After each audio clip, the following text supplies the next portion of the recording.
Hello, Mister, and welcome back to the Miska effect. This episode, we're taking off from the woods. I already know what's going to happen, so I'm not going to say anything. Only because I thought I was recording. Turns out I was not. This world doesn't revolve around you and the delusions of grandeur. I see things exactly the way they are. There's no delusions here. Mine's brimming with adventure every morning. You just can't tell because it's too much for you to handle, bruh. Sure, Mishka. Sure. You're not going to believe me no matter what I say. Nope. Alright then. I gave a wording with her. This conversation got as badly as the first time as had. I shoved my way back home, not even bothering to lift up my feet. Kinda hard to do that when you're suddenly been burdened with a ton of muckety muck all over again. Veronica straight on my guts, if he's just the irresponsible and adventurous as ever. Wednesday. Okay, I wasn't that far behind. Or you guys weren't. I'm pretty far ahead. On my way back to the shed later that night, I got to thinking about everything she said. Was it being as boring as Veronica thought? Consider myself to be dynamic, dazzling, a star in the making.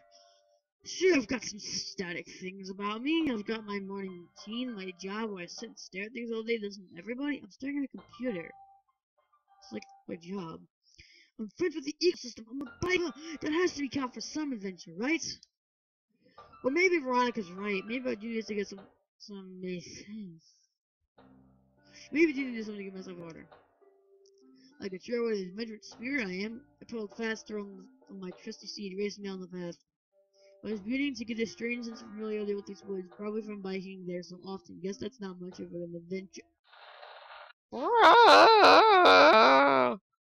I flipped right over the handlebars. My bike goes one way, my body goes another. Something had been in the path that shouldn't have been there. A freaking something that made my head spin and my face sting. And jeez. Jesus, excuse me, I should have to let the paper wash over me. Once I felt ready, I gathered myself to look at what I've run over. Veronica Blast, no big deal.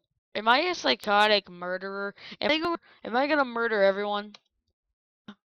I reached her pulse. Her body was so stiff that I couldn't tell if she was breathing or not. A loud banging sound from nearby. Whoever was might know what happened to her. I tried calling out to the stranger, lurching my way towards him.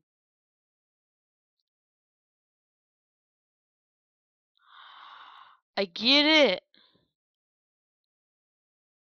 Oh my god, I get it. I've created a time paradox. Every time I go back, there's a different version of me.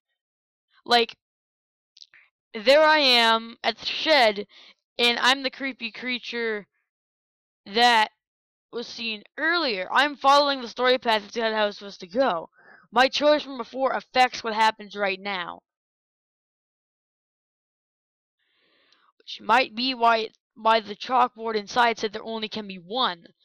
Because my time paradoxes have gone so much back in time, I built that shed. That's just my theory on this. I normally don't do theories, but that's just my theory on this. The hit I took when I landed on my face must have rattled my brain. I could hardly see him for the liquid dropping in my eyes. The other man said something that was neither English, Russian, nor Italian. He made a strange motion with his arm. Grr. I returned to gesture. Then he took off running, presumably to find help for me and Veronica. Must have someone else, I'm not sure. I stayed on my heels so he wouldn't think I was a good-for-nothing slouch. We could find some help together. My head injury kept me from catching him. I lost him. Saying to myself, I walked past the tree and... I'm dead now, aren't I? Because my dumb choice from earlier, I'm dead now. It's your fault. No, I'm pointing at me through the camera. It's my fault. When I woke up from whatever it was, I was all alone. The stranger was gone. Veronica was probably long dead. The crows probably have gone to her by now. I'm just being realistic here. She looked like a crow the way she was sprawled out like that.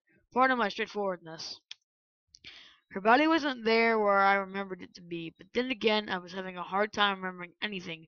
A sudden, what was that to the face would do that to people. I was too weak to walk, so I dragged myself up to the shack. The door was open. I swallowed myself in. I bet this was sort of the.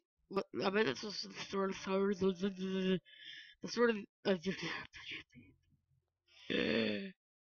I bet this is the sort of adventure she meant. I'm sure her intention wasn't to die, but that happened, and I could change it. I'll give you the real difference-making hero. Everything happened for a reason after all. I could save Veronica Blast from whatever happened to her, and come to think of it, I could figure out why she was dead in the first place. What was she doing in the woods? I put myself down on the chair and closed my eyes. Whee! Time travel! Time travel! Okay. Then when I'm again, I was back in my apartment on a Sunday. In order to solve this mystery, I have to be extremely observant of everything that's about to happen this week. When I say extremely, I mean to a level of extreme that would make Evil Evil Knievel jealous. Evil Knievel stunts on the ambition of extreme, you know. I'm talking about being twice the level when it comes to observing. That's kind of hard. Yeah! I agree. And when I started some extreme note taking, I might be able to reference every extreme thing that happened in case I got confused. I put band-aids all over my face to keep my wounds closed. I cut my amazing hair to an okay enough style, put on some glasses. I wore was costume parties like that. I even put on a nice shirt and tie. Oh my god! This all makes sense now. I was in a time paradox. This is all part of my life, guys. See, you can't observe extremely if you're not wearing something foolproof. I never work on a tie. Are you nuts? Besides, I couldn't have the other me recognize me and ruin everything. I need to watch it from the shadows. I knew it! There is two of me. I figured I didn't think it was going to be like me going into me, but still knowing future me, what future me happened in the future me. Oh wait. Notes. Okay. Saw Shaq for first time, hit Bloody Man with rock, ran away. The Bloody Man was me. Went back to Shaq, sat in chair, went back in time to Monday. Spilled drink on Mr. Coworker, almost got hit by a car while biking home. I failed convo with Veronica, I'm that boring. Went back to Forest, Veronica dead. Got hit with rock, went back to Sunday, got hit with rock. See? It's a time paradox now. Cut hair, put on disguise. Oh my god. I have created a time paradox. This is not good. I watch too much Doctor Who for you guys to understand all this. If you guys don't know what a paradox is, a paradox is basically when one timeline collides with another and it gets all crazy, really wonky. And then the next thing you know, they entwine and explode. Yeah. Fun. I need to watch it from the shadows. I even got myself a job at the workplace as their brand new mail clerk. See, that's why. I checked it with a nurse. They seem to be hungry for mailmen. Alright. Not so much. That's doing such a great job of shuffling the envelopes. I left my apartment. I went for a weekend. Found myself on Monday to come. I'm gonna see if there's actually like something. There is not. I left my apartment, got myself a hotel for the week, and prepared myself for the Monday to come. Monday. Much to my surprise, everyone was friendly to me that morning. They were welcoming and smiling every time I knocked off their mail. If we're making them wait longer, they should be hungry for us. Delivering the mail is part of my ultimate disguise. Their nicest has to be because of their haircut. It had to be it, not because I'm being nice to them. Not at all. To make my disguise for the kitchen is just a message to the other me. Yeah, nice job. Slipping in a nice conversation with the weather was me. I spilled the drink all over my shirt.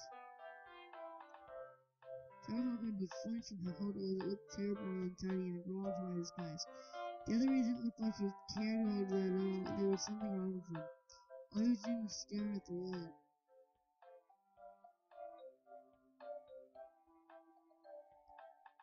Other Miska. Today's Monday. I think he looked like. I think he took my string of confusion gas. Yes. And you did. He scurried off. I left it feeling myself. It was the most I could do. I jerked from my shirt. I felt my distance from him with my teeth. and I saw a yellow BMW Z4 nearly run him over. From where I was biking, I could tell it had been an accident. Someone was trying to knock the other Miska off his path. Someone's trying to kill Miska? I wonder what the notes say now. Watch other Miska. Saw BMW almost run him over. Okay, so that's what we have so far. Alright, the extreme note here. You're not doing half bad. Tailing the car will give me a hood. This is just about the car. There's a car inside the road with the sign that says for you. I glanced from the floor. There wasn't any other use in sight. The keys were already in ignition for you. More time paradox stuff. All right. The keys were nice, but totally unnecessary. Someone who isn't me was a carjacker growing up. New auto technology killed that career path for that person, so he had to become a cubicle wall starer and an eco-friend. This car was old school enough that someone who wasn't with me wouldn't have any use taking it, but not to toot his horn. Anyway, I digress. I shoved my bike in the backseat and drove off to find that yellow sports car. I followed the road like I was on a pot. I caught up with the yellow bimmer within minutes. I made a few turns and a couple of loops back to my house. I pulled up alongside the other car and got out as soon as the other driver did. The driver looked somewhere between tough as nails and I can open a beer bottle with my bare hands. Dang! And it might be me. I'm just saying. He's wearing a black coat. The guy has my chinny chin.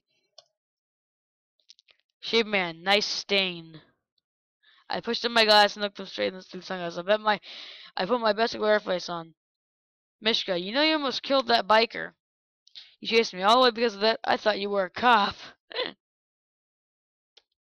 Why would you be worried about something like that? Aren't you too? Isn't everyone? For the strangeness of commandery with the shaved fellow, we have similar distaste for the law. I respect his wise sensibilities. What's the real reason you followed me? Is it for adventure? Yeah. Though I said that sounded so Veronica-like. I knew I was breaking my nylon beard Santa Claus rule by doing this, but I had to question his word choice. You wouldn't happen to know Veronica Blast, would you? You seem to freeze up at her name. You should let sleeping dogs lie. Stirring things up can only make things worse. If you don't want time to get anything messed up than it already is, you shouldn't interfere with anything from this point forward.